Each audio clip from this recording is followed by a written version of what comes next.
Technical नमस्ते YouTube channel स्वागत छ तपाईलाई। आज हामीले चाहिँ हाउस वायरिङ सम्बन्धी हाउस वायरिङ टेक्निशियनलाई विशेष गरी हाउस वायरिङ टेक्निशियनलाई अथवा सिक्दै गरेको अथवा सिकिसकेकोहरुको लागि चाहिँ मैले एउटा टपिक लिएर आएको छु यस च्यानलमा। तपाईहरुलाई आज मैले विशेष गरी यो पोल लाइट र यो मेरो हातमा एउटा सेन्सर छ, एउटा हातमा पोल लाइट छ। त्यसको लागि चाहिँ मैले तपाईहरुलाई यो भनेको कस्तो हुन्छ, पोल लाइट भनेको राति अँध्यारोमा बाल्ने हो। यो लाइट उज्यालोमा मर्छ, मान्छेलाई बालिराख्न मारिराख्न अप्ठ्यारो हुनाले सेन्सर पनि आएको छ। यो सेन्सर हो। यो सेन्सर चाहिँ कसरी फिट गर्ने, यो सेन्सर फिट गर्नु भन्दा नि यो सेन्सर बिग्रियो भने कसरी बनाउने अथवा यो सेन्सर बिना पनि हामीले कसरी बनाउन सकिन्छ त्यो सम्बन्धी ज्ञान हामीले यो मात्रै हैन, तपाईहरुको अगाडि हामीले जेनरेटर, इन्भर्टर अनि जेनरेटर अब एभीआर बिग्रियो भने के हुन्छ, भोल्टेज बढ्यो भने के हुन्छ, एभीआर सिस्टमकोमा अब पेट्रोल इन्जिनमा अब एभीआरहरु हुन्छ, अब डिजिटलमा पनि अब डिजेल इन्जिनमा पनि एभीआरहरु हुन्छ। एभीआर बिग्रियो भने के हुन्छ, भोल्टेज हाई भयो भने के हुन्छ, लो भयो भने के हुन्छ, कसरी गर्ने, एभीआर फेर्ने कसरी हो, त्यो सम्बन्धी पनि हामीले ज्ञान लिएर आउँछौं। र तपाईहरुलाई आज हामी एकदम प्रमुख कुरा भनेको तपाईहरुलाई के भन्छौं भन्दाखेरि हामी यो राति कसरी बाल्छौं, उज्यालो राति चाहिनको लागि यो पोल लाइट हो र दिउँसो आफै मर्नको लागि हामी आज त्यो सर्किट बनाएर देखाउँछौं। आफ्नै नेपाली भाषामा आफ्नै तरिकाले हामी बनाउँछौं। तपाईहरु जान्दै हुनुहुन्छ भन्ने पनि तपाईहरुलाई ठिकै छ, एकदमै राम्रो छ, सिक्नुस्। तपाईले हाउस वायरिङ सिक्नु छ, सिकिराख्नु भएको छ। अझै सिकिरहेको साथीहरुलाई पनि म के भन्न चाहन्छु भन्दाखेरि यदि house wiring electrical house wiring सिक्नुहुन्छ नि, हाउस वायरिङ टेक्निशियन हुनुहुन्छ भने तपाईहरुलाई म एउटा कुरो सधैँ सिकाउँछु, तपाईले इलेक्ट्रोनिक्स पनि सिक्न जरुरी हुन्छ। जस्तो यसलाई अटोमेटिक बिग्रियो, अटोमेटिक हो, यो बिग्रियो, तपाईले आफैले हातले बनाएर पनि गर्न सक्नुहुन्छ। त्यसको लागि अब आज हामी भिडियो सुरु गर्न छौं। No fake only tech. तपाईले यति बुझ्नु, हामीले फेक गर्दैनौं, जे गर्छौं सधैँ तपाईको आँखाको अगाडि गर्छौं र तपाईहरुको अगाडि हामीले गरेर देखाउँछौं। यो भिडियो हामी तपाईलाई सजेसन गर्छौं। यहाँ हाम्रो बोर्डमा देखिसक्नु भएको छ बीटी 136 ट्र्याक, एलडीआर र रेजिस्टेन्स। रेजिस्टेन्सको ओम्स चाहिँ मैले लेखेको छुइनँ तपाईहरुलाई, म यो राख्छु एकछिनको लागि। हामी रेजिस्टेन्सको ओम भनेको 330 किलो ओम्स। ओम्सको यस्तो हुन्छ है, फेरि रेजिस्टेन्सको 3 किलो ओम्सको रेजिस्टेन्स हाल्छौं यहाँ। यो हालेर तपाईलाई गर्छौं, जे गर्छौं सत्य कुरो गर्छौं र जे भन्छौं त्यही नै हुन्छ। हामी आज रेजिस्टेन्स र तपाईलाई यसको विकल्प पनि हामी अर्को पनि हामी यही भिडियोमा सक्छौं अथवा सक्दिनौं थाहा छैन। यसको विकल्प हामीले तपाईलाई पनि यो सामान पाएन भने तपाईलाई अर्कोचोटी हामी भन्छौं यो रेजिस्टेन्स हो। देख्नु पर्छ होला, सानो होला, यो एलडीआर हो, यो बीटी 136, यो बीटी 136 हामी तपाईलाई देखाल्यौं। यो बीटी रेजिस्टेन्स एलडीआर हामीले देखाइसक्यौं तपाईलाई। आज हामी यसबाट कनेक्सन गरेर तपाईलाई लाइट बालेर हामी देखाउँदै छौं। यसको लागि हामी भिडियो सुरु हुन्छ। तपाईहरुको लागि यसको कनेक्सन पनि हामीले गरेर देखाउँछु। पहिला सुरुमा तपाईलाई म कनेक्सन गरेर देखाउँछु यो सामानको। यो बीटी 136 देख्नुभयो, एलडीआर रेजिस्टेन्स, तीनटा सामानबाट हामी गर्छौं। यो बीटी 136 भयो, तपाईलाई सम्झिनुस्। तपाईले यो नम्बर 1 टर्मिनल हो, यसलाई भन्छ MT1 पनि भन्छ। यो 2 नम्बरलाई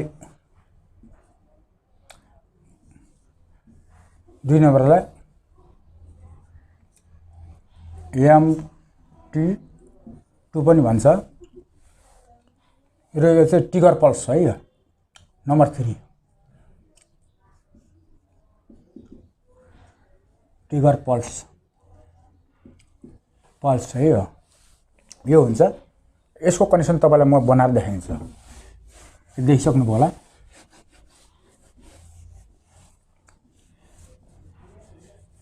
यो चाहिँ बीटी 136 ट्र्याक। यसको कनेक्सन हामी के गर्छौं भन्दा सुरुमा 2 र 3 लाई हामीले रेजिस्टेन्स दिन्छौं। रेजिस्टेन्स दिमागले जुन रेजिस्टेन्स तपाईलाई मैले देखाएको थिएँ यो रेजिस्टेन्स हाल्दै मैले। अनि एलडिआर छ, एलडिआर भनेको यो हो है, एलडिआर यो हो, देख्नु भएको छैन र? एलडिआरलाई हाल्छु मैले, यहाँदेखि एलडिआर हालेँ। अनि बल बाल्नु पर्यो, यो बल भयो। बलको एउटा न्युट्रल गयो, तपाईँले फेस दिनुहोस् न्युट्रल दिनुहोस् मतलब भएन, जे दिए पनि हुन्छ, केही फरक पर्दैन। यो न्युट्रल एन लेखेँ मैले, ल एन भएन होला, अलिकति राम्रो भएन, एन दिए पनि हुन्छ, एल दिए पनि हुन्छ। ल मैले यसलाई लाइट नै दिएँ, एल दिएँ, ल फेसै दिएँ। यो बत्ती भयो, यो न्युट्रल यहाँबाट आइसक्यो, फेस दिनु पर्यो, फेस आयो, यहाँबाट फेस ल्यायो, बत्ती बल हो। न्युट्रल फेस दिएपछि बत्ती बल हो। तपाईँले यसलाई काट्नुहोस् अथवा यसलाई काट्नुहोस् मतलब भएन। यो कनेक्सनलाई दिए पनि हुन्छ, जस्तो मैले मानिलिएँ यो कनेक्सनलाई सिरिज लिएँ, एउटा यसमा दिनुहोस्, एउटा यसमा दिनुहोस्, यसले काम गर्छ। अथवा त्यो नदिनुहोस्, तपाईँले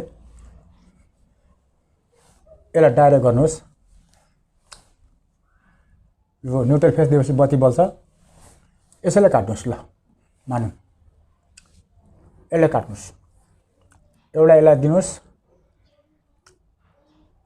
यो चाहिँ यहाँबाट माथिबाट भएछ, म यताबाट ल्यान्छु, एउटा यसलाई ल्याएर यसलाई दिनुहोस्, यसरी बत्ती बल्छ। यो बत्ती हो, यसरी बल्छ। यही कनेक्सन हामीले गरेर ल्याउँछौँ। यो एलडिआर भयो, यो 330 किलो ओम्सको यहाँ देखिहाल्नु भयो, रेजिस्टेन्स 330 किलो ओम्स।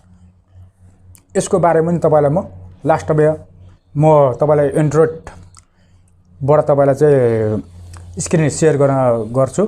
तर अहिले हामी यतातिर लाग्छौँ। 36 को ट्र्याक, एलडिआर र रेजिस्टेन्स 330 किलो ओम्सको रेजिस्टेन्स है, यो हुनुपर्छ है। यसको लागि हामी चाहिँ यहाँ अब सुरु गर्न गइरहेका छौँ। त्यही हो, नम्बर 1 अगाडि छ नि, बिटी लेखेको अगाडि छैन, यो हेर्नुहोस्, बिटी 136 को ट्र्याक हो, देख्नुभयो भने यसमा हामी कनेक्सन गर्छौँ।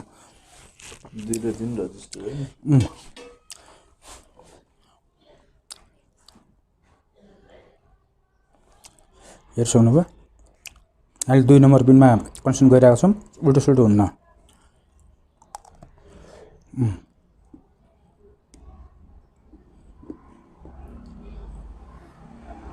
भइसक्यो।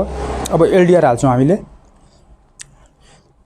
एलडिआर भनेको हामीले फेरि फर्स्ट र लास्ट, यो एलडिआर हो, यसलाई फर्स्ट र लास्टमा हाल्छौँ हामी। बिचको पिला छोडेर फर्स्ट र सेकेन्डलाई हाल्छौँ।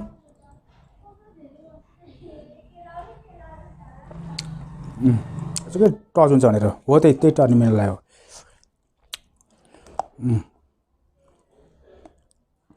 सोल्डिङ हुँदैछ, तिसिसक्नुपर्छ।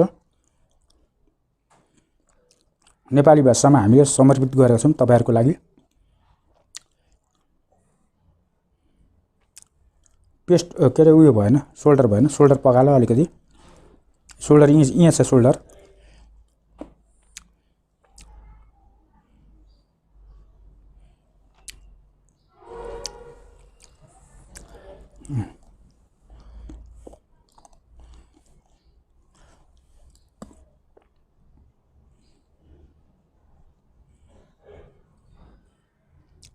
अब हामी यो सिरिजको बल कनेक्सन गर्न गइरहेका छौँ।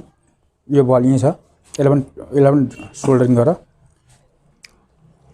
फर्स्ट र सेकेन्ड है, यो लास्ट है, यो र तल्लोमा एउटा यो रेजिस्टेन्समा एउटा एलडिआरमा, फर्स्टको एलडिआरमा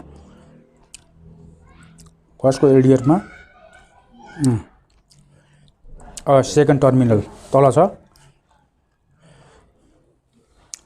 हो त्यो माथि नि गरे हुन्छ, न तल अप्ठ्यारो भयो नि।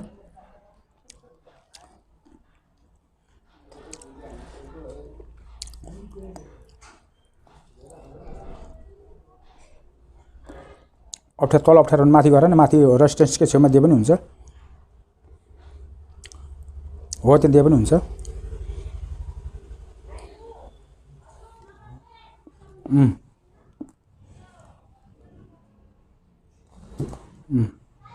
हो त्यही हो, 2 नम्बर पिनमा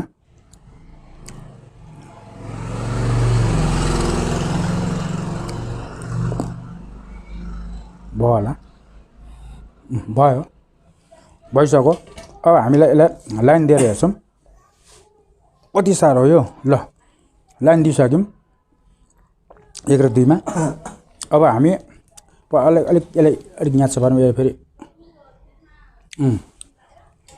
हामी तपाईहरुको अगाडि यो सर्किट बाल्न गइरहेको छौँ यो अलि उज्यालो छ देखिसक्नु भयो तपाईले उज्यालो छ यो बल्छ अब यो अँध्यारो हुने बित्तिकै बल्छ उज्यालो भयो बन्द भयो अँध्यारो भयो बल्यो यस्तै खालको सर्किट अब यसो गर्ने बित्तिकै बल्छ मर्यो उज्यालो छ मर्यो किनभने हाम्रो यहाँ छाया पर्ने बित्तिकै बल्छ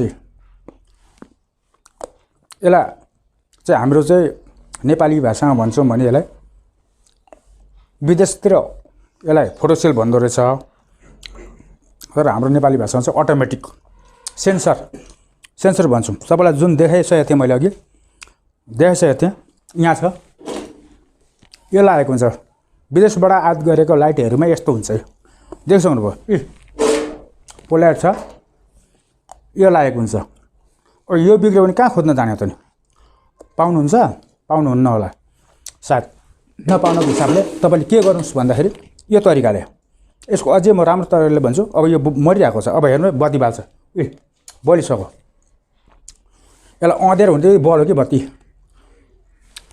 छोड्दे मर यहाँ उज्यालो भइसक्यो घाम लागेको मर राति अँध्यारो हुन्छ बल्यो तर तपाईहरुले यो सेन्सर बनाएर हाल्दाखेरि कस्तो राख्नु भन्दाखेरि यो बत्ती त पोलमा बस्ने हो यसलाई तल नराख्नु फेरि यो बत्तीको उज्यालोले यो यसले काम गर्दैन यसलाई माथि राख्नु यो अँध्यारो हुन्छ माथि आकाशबाट अँध्यारो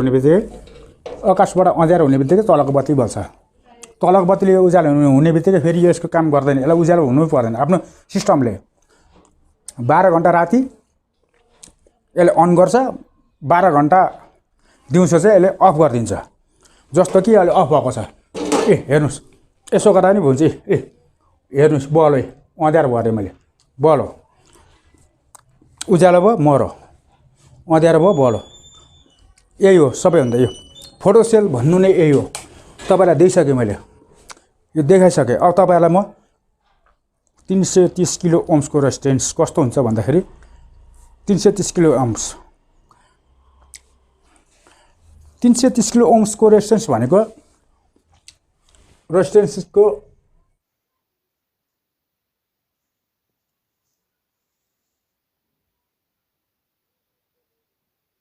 कलर भएको देख्नुहुन्छ सुरुको कलर गर्नुस् है यो अनि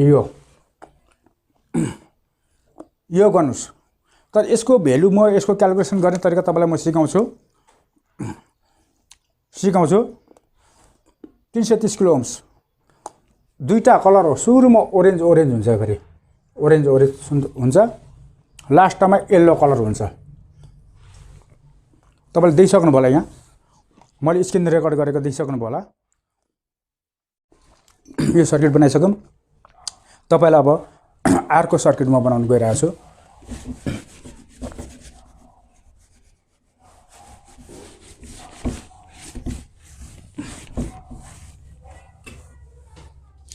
रेजिस्टेन्स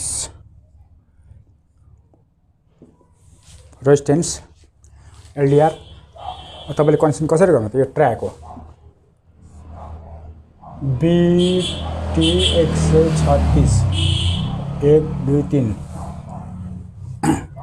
330 को रेजिस्टेन्स चाहिँ यहाँबाट यहाँ दिने तपाईको उल्टो सुल्टो केही मात्र भएन यहाँबाट यो जोड दिने एलडीआर भनेको एलडीआर पनि उल्टो सुल्टो हुन्न 1 र 3 बाट एलडीआर दिने हो दुईटा फुटन चाहिँ दिनुस् र तपाईले स्विचलाई कनेक्ट गर्ने तार एउटा तार जुनै तार भयो नि फेस भयो नि न्युट्रल भयो नि कट गर्नुस् त्यसलाई सिरिज बनाउनुस् एउटा यसमा जोड्दिनुस् एउटा यसमा जोड्दिनुस् चाहे मैले यो बल्ब बाले यो आयो यसमा दिए अर्को यो आयो न्युट्रल अथवा फेसै मानौँ यो न्युट्रल यो लाइन भयो यो एल भयो यो त बलिसक्यो यसलाई उज्यालो बनाउनु त्यो मरिहाल्छ अब एलडिआर यहाँबाट यहाँ यसले चाहिँ सेन्सर टाइप काम गर्छ। यसले सेन्सर टाइप काम गर्छ। सेन्सर टाइप काम गर्ने बित्तिकै यसले उज्यालो पाउने बित्तिकै यसलाई अफ गराइन्छ। यसको रेजिस्टेन्स चाहिँ हाई हुन्छ। एलडिआरको उज्यालो पाउने बित्तिकै हाई हुन्छ, अँध्यारो बित्तिकै फेरि लो हुन्छ। त्यसैले काम गर्छ। यो चाहिँ एलडिआर यो बल्ब देख्नुभयो, यो ट्र्याक भयो, यो रेजिस्टेन्स भनेको चाहिँ 330 किलो ओमको हुन्छ है। यो रेजिस्टेन्सको बारेमा तपाईँलाई म पछि अर्कोचोटि भिडियो ल्याउँछु। देखिसक्नुभयो तपाईँलाई मैले बालेको। तपाईँको विकल्पको बारेमा मैले बताएँ। तपाईँलाई अघि देखाइसकेको भिडियोमा तपाईँलाई देखाइसकेको भिडियो छु। त्यो सामान तपाईँले यो बिटी 136 भनेको डिमरमा पाउनुहुन्छ। यो डिमरमा खोल्नुहोस्, तपाईँको यो सामान पाउनुहुन्छ है। मैले मोबाइल अँध्यारो छ, मोबाइलमा खिचिरहेको छु। यो बिटी 136 हो। यो पाउनुहुन्छ तपाईँले यो डिमरमा पाउनुहुन्छ। र मैले अघि भनिसकेको अटो कप्लर एलडिआरको सट्टामा, जुन एलडिआर छ एलडिआरको सट्टामा अटो कप्लरहरू पनि गर्न सक्नुहुन्छ तपाईँले। हामीले पुरानो एलडिआर चाहिँ नम्बर पनि नदेखेर आई ग्लास पनि लगाएर हेरियो, त्यसरी हामीले यो गर्नेछौँ। र यसरी गर्नुहोस्। तपाईँलाई कुनै पनि झमेला, कुनै पनि लफडा केही पनि हुने छैन। जस्तो यो लाइटलाई हामीले अँध्यारो उज्यालो बनाउनलाई यो विदेशबाट आयात गरेको चिज हो। यो चिजलाई मध्यनजर गरेर हामीले यही भिडियोमा तपाईँलाई चाहिँ इलेक्ट्रोनिक्स डिभाइसको बारेमा पनि हामीले तपाईँलाई सेयर गर्न गइरहेको छौँ। तपाईँले अटोमेटिक बनाउन सक्नुहुन्छ भने यसरी हो गर्ने। किनकि यो भिडियो तपाईँहरूको लागि एकदमै राम्रो हुनेछ र सक्सेसफुल हुनेछ। यो हामीले धेरै डिजाइन गरिसक्यौँ र धेरै यो पुर्याइसकेका छौँ। यसैले हो सबैभन्दा काम गर्ने। यो हेरिसक्नुभयो, सर्किट बनाइदिएको छु। सर्किट बनाउने तरिका अझै म एकचोटि तपाईँलाई देखाउँछु। यही हो बिटी 136 ट्र्याक हो। 3टा पिन हुन्छ। रेजिस्टेन्स भनेको यो दुईटामा हालिदिनु, 330 किलो ओम्सको रेजिस्टेन्स। र एलडिआर भनेको यो एलडिआरको 2टा खुट्टा हुन्छ। एउटा 1 नम्बरमा हालिदिनुहोस्, अर्को 3 नम्बरमा हालिदिनुहोस्। तपाईँको स्विच गर्ने काम यसले र यसले गर्छ। 1 र 2 स्विचको काम गर्छ।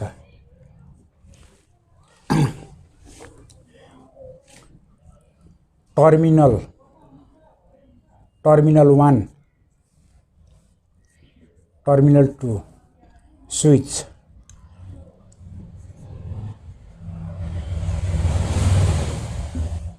स्विच हुन्छ यो। तपाईँले 2टा तार बलमा जसरी पनि जोड्न सक्नुहुन्छ। यो चाहिँ 2टा स्विचको तार हुन्छ। रेजिस्टेन्सको बारेमा तपाईँलाई सिकाउँछु। तपाईँलाई अघि नै मैले भनिसकेँ। अब एबिआर, अब जेनरेटरहरूको बारेमा एबिआर कसरी फेर्ने, हाई भोल्टेज हो भने कसरी बनाउने, लो भोल्टेज हो भने कसरी त्यसलाई हाई बनाउने, हाई भने कसरी त्यसलाई लो बनाउने, त्यसमा एबिआरको भूमिका कस्तो हुन्छ हो त हामी देखाउनेछौँ।